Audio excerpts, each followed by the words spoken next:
आपने वाली ऐड तो देखी होगी, तो आज मैं आपको इस वीडियो में एड्स के बारे में बताने वाला हूँ कि कौन सी ऐड आपके दिमाग पे किस तरह का असर डालती है और एक आदमी को एक ऐड बनाने के लिए किन किन बातों का ध्यान रखना ज़रूरी है।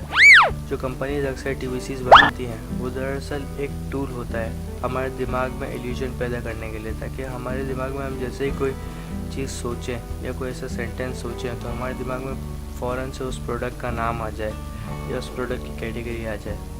अक्सर कंपनीज़ कुछ ट्रिक्स यूज़ करती हैं या फिर हमारे कुछ इमोशंस को ट्रिक करती हैं ताकि हम उस ऐड से इमोशनली अटैच हो जाएं। अगर हमें एक अच्छी टीवीसी बनानी है, एक अच्छी ऐड बनानी है, तो हमें अपनी आती जाती अपॉर्चुनिटीज़ को भी देखना पड़ेगा। जैसे कि कोका कोला जो सॉन्ग है, तो उसमें कोका कोला जो वर्ड है वो सच में एक ब्रांड भी है। तो उस ब्रांड ने जब देखा कि ये गाना बहुत ज़्यादा चल रहा है तो उसने उसकी अपनी टीवीसी बना ली। तो इस हिसाब से देखा जाए तो कोका कोला जो कंपनी है उसने बहुत अच्छी अपॉर्चुनिटी ग्रैब की है।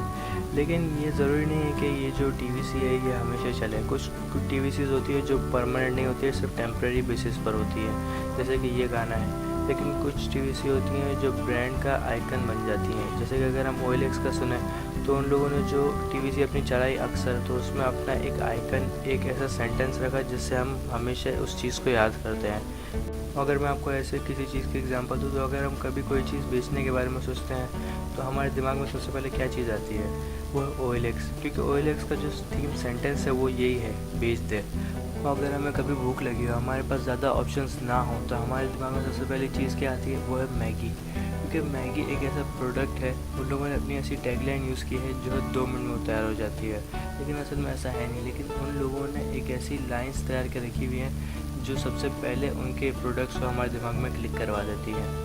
और इसी तरह से बहुत सी ऐसी कंपनीज होती है जो हमारे इमोशंस को टारगेट करती हैं एक टीवीसी बनाने के लिए। जैसे कि अगर आपने स्निकर्स, किटकैट या फिर फ्लिपकार्ट की एड्स देखी होंगी तो अक्सर हमारे इमोशंस को टारगेट करते हैं। जैसे कि वो ऐसा कोई फ़नी एलिमेंट डाल देते हैं जिससे हमें उनका प्रोडक्ट हमेशा याद रह जाता है। और अगर इसी तरह से आपने शान की लेटेस्ट टीवीसी को देखा हो तो उसमें भी हमारे एक इमोशन को टारगेट किया गया है। इसी तरह से अगर आपको एक अच्छी टीवीसी बनानी है तो आपको एक किसी इमोशन को टारगेट करना ज़रूरी है। जैसे कि हमें खुश कर देना या हमें शॉक कर देना या हमें इमोशनल कर देना। तो इससे आप अपनी एक अच्छी टीवीसी और एक फेमस टीवीसी बना सकते हैं जिससे आपका ब्रांड अच्छा चलेगा। तो अगर मैं आपको रिमाइंड करा दूँ कि मैंने इस वीडियो में आपको क्या क्या चीज़ें बताई हैं एक अच्छी टीवीसी बनाने के लिए, तो वो ये है कि आप किसी इमोशन को टारगेट करें और आपको एक ऐसी अट्रैक्टिव टैगलाइन ढूंढनी है जो आपके प्रोडक्ट और उसकी कैटेगरी को बिल्कुल सही तरह से वाज़ेह कर दें।